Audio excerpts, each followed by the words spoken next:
Wow. Wow. Well,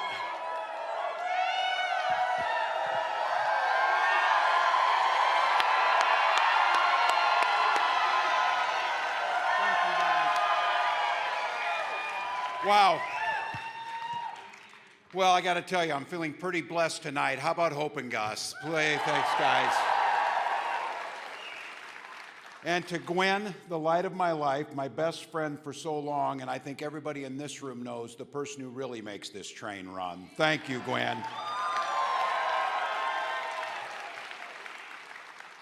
Well, how are you folks doing tonight? We're back again, and I know you could be anywhere. It's a Friday night, almost early fall. Heck, you could even be at a Twins game. I know, not the greatest thing, but you chose to come here. Chose to come wait in line, come in the building here. Again, because you care. You care about our state, you care about our country, and you care about each other. That's what makes Minnesota. That's what this is about, and that's what makes Minnesota the greatest place on this planet. I'm always grateful to each and every one of you and to the state of Minnesota for giving a small-town boy, teacher, part-time soldier, a chance to serve as the governor of the greatest state in the union. Thank you all.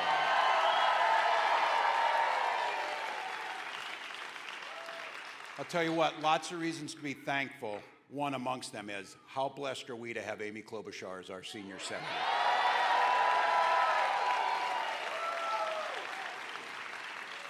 Just such a force, and the caringness, and I have to tell you, the funniest senator too.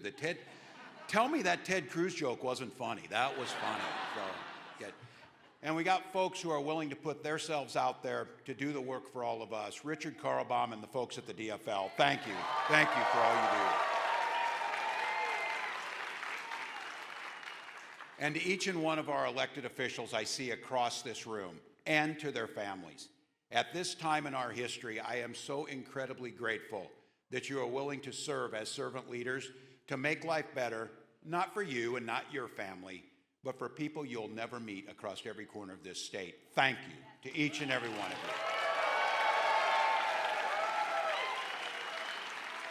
Well, contrary to what Gus said, you might know why we're really here tonight. Because we've got unfinished business to attend to. And those of you who know me, no matter what it is, I'm not going to quit until the job's done. So I'm here tonight, folks, asking the people of Minnesota for the privilege of serving as your governor for 4 more years.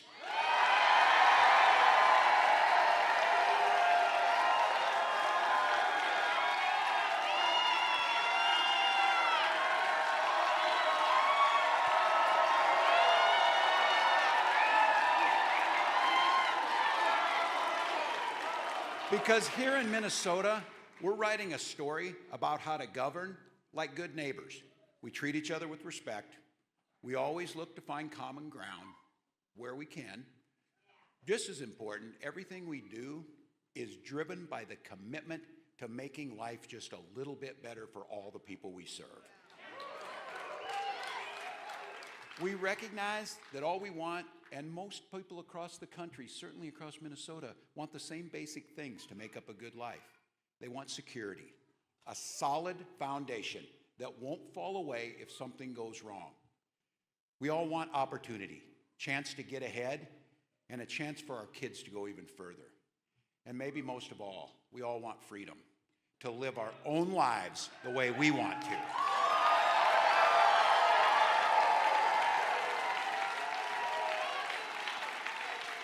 And with our partners in the legislature, I am damn proud of the progress we've made to build that good life right here in Minnesota.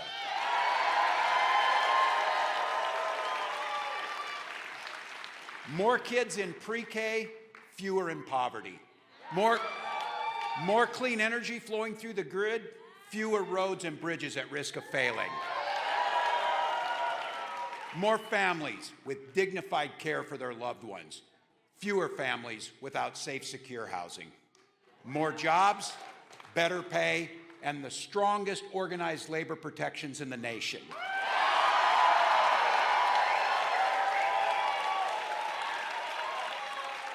And despite what the naysayers said that it couldn't be done, we passed a responsible budget through the most closely divided legislature in the entire country.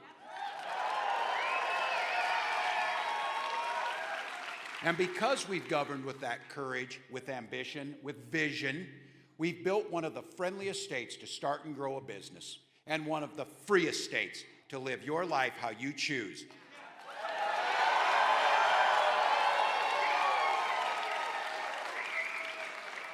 And the best place in the country to raise a child.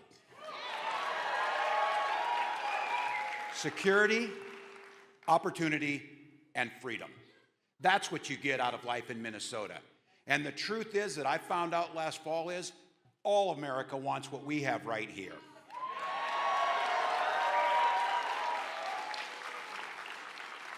And we know, just like democracy, that work is a team effort. So give yourself a round of applause for making this happen. Now, that next chapter of Minnesota's history is yet to be written. We'll get to decide what it's going to say at the ballot box next November. And here's the thing, there's no guarantee that we continue down the path of growth and progress and neighborly goodwill. It's only month 8 of this nightmare in Washington. And I want to know is, and I've been asking this question, where are the don't tread on me people these days? You know them. In all seriousness, where are they? The ones who had made principled arguments about decrying cancel culture, demanding free speech, warning against us against government that's too big and too powerful. Well, you know, many of them, they only cared about that when Democrats were in charge of government. But I'm going to break it to them. They are getting tread on every single day. This monstrosity of an administration is cracking down on dissent on our college campuses, within our own government, and now even on television. These last few days, witnessing government and FCC canceling Jimmy Kimmel, Stephen Colbert, and I said it, this is North Korea type crap that they're doing. It is the definition of censorship that you would find in your civics textbooks if they hadn't already scrubbed those textbooks. And we're at a point now, and you know it, and you have your neighbors knowing this. Whether they're a U.S. citizen or not, what they know is this president's personal police force can disappear you at a whim. That's where we're living.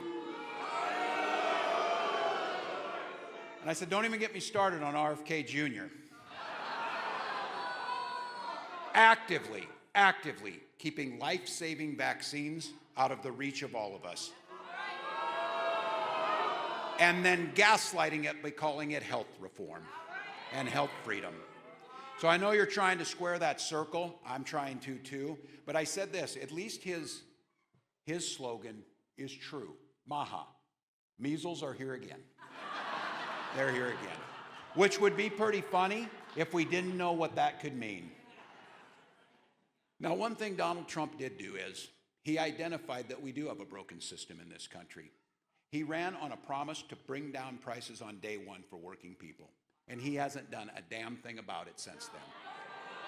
Eggs, chickens, pork, beef, you name it, all are up over 10%. But I keep saying this, you know, they said, well, you never, ever give the president credit for when he keeps his word on something. And I said, well, it's rare, but he did keep his word on something. He did bring something down, tax rates for billionaires who golf with him. He's done that. He was doing that. He said those in power weren't responsive enough, so he stacked his cabinet with lobbyists and industry tycoons so they do the bidding of their corporate overlords. And he said we needed to root out government waste, so he did trim the fat. You know, things that we don't really need, like childhood cancer research, Medicaid for our parents, payments to keep rural hospitals open. And by the way, just as we stand here today on what they've done, 18 of our hospitals in Minnesota are at risk of closing their doors in greater Minnesota because of the big, beautiful bullshit bill that was passed. It has driven up premiums, and this year, healthcare premiums for all of us will be at a 15-year high. And no surprise whatsoever, all of our Republican representatives voted for it. Proudly voted. Now, they proudly voted to make your health care more expensive, to put our rural hospitals at risk, and lower the quality of life for Minnesotans. And if they were proud enough about this, do a damn town hall, Tom Emmer. Get out there and listen to people. Do a town hall.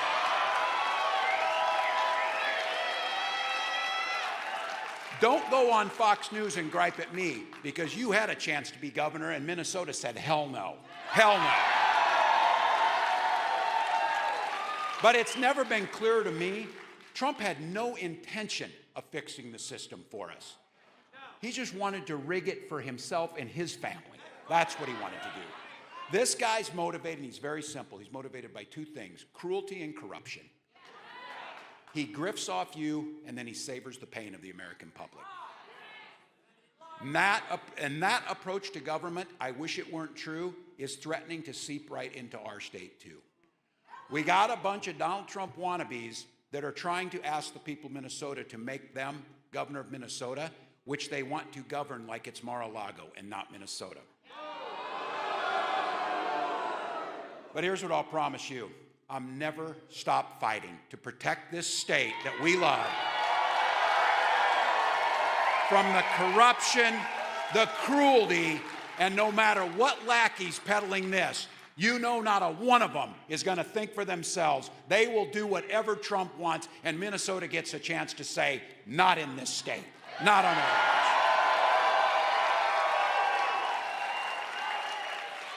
We all feel the sense of urgency to shelter our families from the storm. But you also deserve more from your leaders than just defense. And we have plenty more to do to deliver security, opportunity, and freedom to every Minnesotan. So let me give me a chance at another term, and here's some of my top priorities. First and foremost, we need to get serious about gun violence once and for all. Once and for all.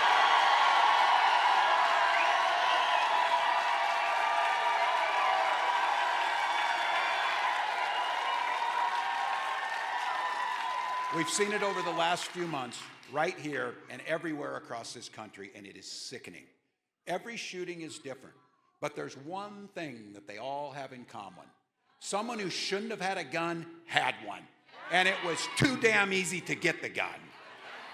We've made important strides, and to the legislators who are here, thank you. We've expanded background checks. We've added red flag laws, and we've funded mental health care. But it's not even close enough. And I want to be clear.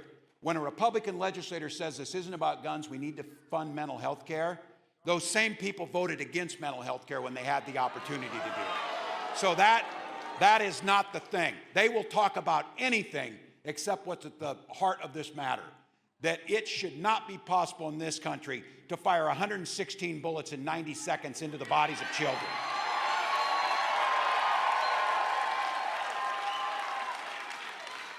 So as your governor, you have my pledge. I'm going to use every power I have in this office to figure out how we stop this bloodshed. But I want to be clear.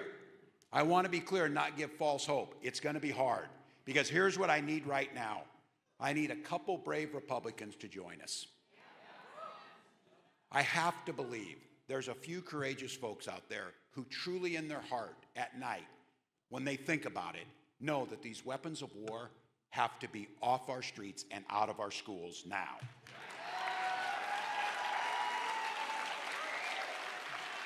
And what's been at the heart of this state since almost its founding, and has been a commitment of our administration, is education is at the heart of everything we do.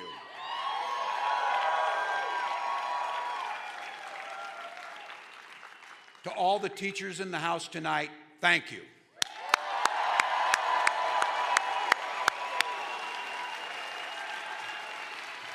You know the story. I was a teacher and a proud card-carrying member of Education Minnesota.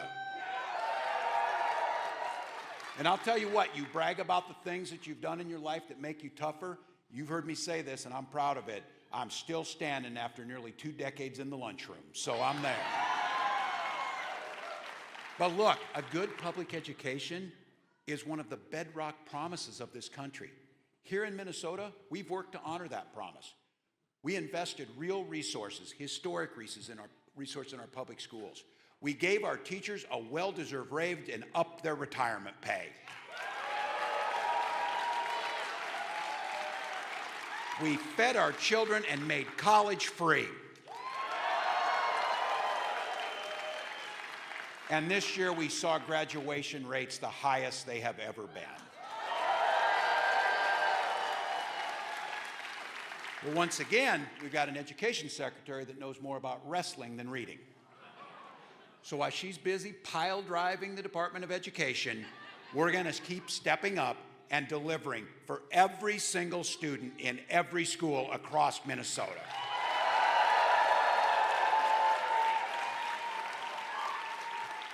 And if you doubt that, I'll use my line, and all those teachers are here. Never, ever underestimate those public school teachers. They continue to deliver.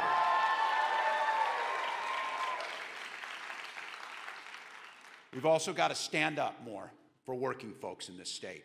The people who raise our crops, the people who plow our roads, the people who weld our steel. Trump has all but abandoned working class folks. His tariffs are only sending costs in one direction, up. Meanwhile, Minnesota farmers are trying to export their crops and they're getting crushed as other countries rightfully retaliate. Well, there's a reason that we call ourselves the Democratic Farmer Labor Party.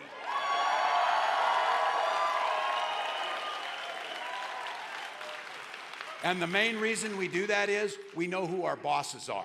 So we're going to make it easier for middle-class folks to make sure that life is affordable for them. It means making it more affordable to buy a home in every zip code. From making housing more affordable in our cities to building more homes in rural communities across this state. And we're going to bring down the cost of child care once and for all. That's real relief in people's lives. Things that make them feel more secure. And it's how we keep this state being the best place in the country to raise a child. Now, you can call me old-fashioned, but I believe in governing like good neighbors is not just what Minnesotans want from us, it's what they demand from us. Because you've heard me say this, and I know that you believe in it like I do. We are one Minnesota. If a kid in St. Paul is distracted in class because they didn't get enough to eat, that child's learning doesn't just hurt them, it hurts all of us. Doesn't matter if it's our son or not. If Social Security is undermined and payments are missed to a widow in Mankato, that's a tragedy for all of us, not just my mom or yours. If a family in Rochester can't afford their mortgage or their car payment, or a grocery run to Hy-Vee or Cub, we're all worse off for it. And if someone can be killed in cold blood for their political beliefs, even if we disagree with those beliefs, we're all less safe. Political violence is a virus, one that recognizes no border and no party preference.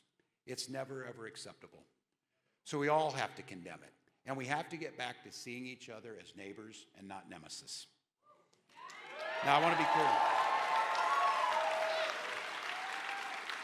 I'm not naive. That's not going to be easy. It means we have to actually listen to each other, extend a hand to one another, and yeah, get off social media and go touch the grass once in a while. But it's the only way this country's going to work. Now, I want to be clear on one point. Respecting our neighbors is not the same as appeasing our neighbors. We can and should continue to disagree and debate, to hold our ground when we know the policies are destructive, and to keep telling the unvarnished truth about what's going on in this country right now.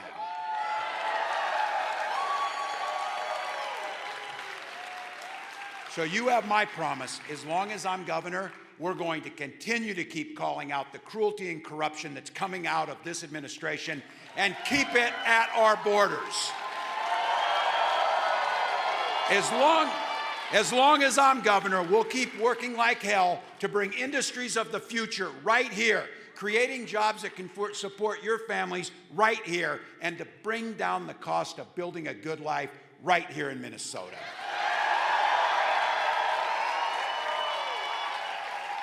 And as long as I'm governor, you're going to be free to protect your kids from deadly diseases. You're going to be free to be who you are and love whoever you want.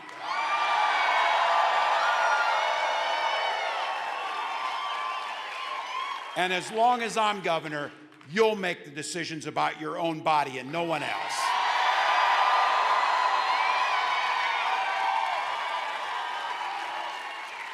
I tried to teach the rest of the country. It's not that hard. It's relatively simple. It's the golden rule. Mind your own damn business and we'll all get along better.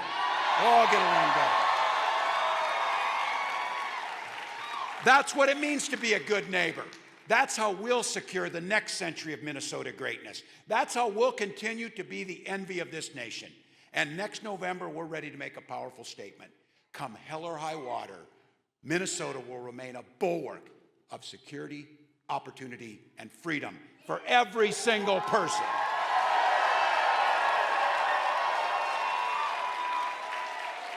I know you know it, folks, but One Minnesota has always been more than a slogan. It's a rallying cry, one that has echoed across Minnesota for ages. When St. Paul railroad workers went on strike back in the 1890s, our forebears locked arms with our brothers and made sure they were fed. And when the federal troops came in to crack down on that, solidarity held in St. Paul and we didn't yield. At the turn of the century, families all across greater Minnesota wanted to make sure their kids could get as good of education as anyone in a city. So folks from all different backgrounds banded together and we built one-room schoolhouses in every corner of this state and had quality education for every child. When a blizzard roared across this state in the 1940s, it was the farmers who pulled people out and it was folks in the city that took people in. We help our stranded neighbors. We open the doors to the cold. And together, we literally dug ourselves out and picked ourselves back up. Minnesotans understand this in countless stories. It's part of our DNA to be good neighbors. And if we're going to get our country out of this mess, we're going to have to do it with our leadership right here in Minnesota, because we can guide the way.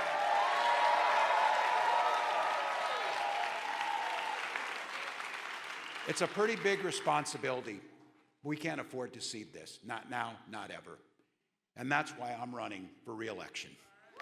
That's why.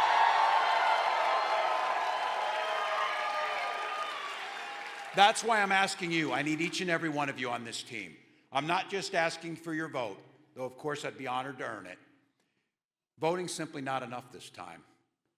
We need to take the energy we feel right now that's bottled up in here, and we need to take it to every corner of our state. We need to knock on the doors. We need to make the calls. We need to connect with persuadable voters in our own lives. If you could spare some bucks, we would certainly be grateful for that too, because we're taking this to every corner of the state. That's our game plan to win this thing. I know we can, I know we will, I know we need to. I told you already, I'm an eternal optimist. But I've watched what you've done here. I've watched our states done. I've watched us invent. I've watched us innovate. I've watched us show kindness. I've watched us laugh together. I've watched ourselves pick ourselves up and continue to move forward. I'm not just blinded by hope, people. We know what's possible when we come together, because you see it every day with your own eyes. Every single day you see acts of kindness, acts of decency, acts of bringing us together, acts of shared humanity.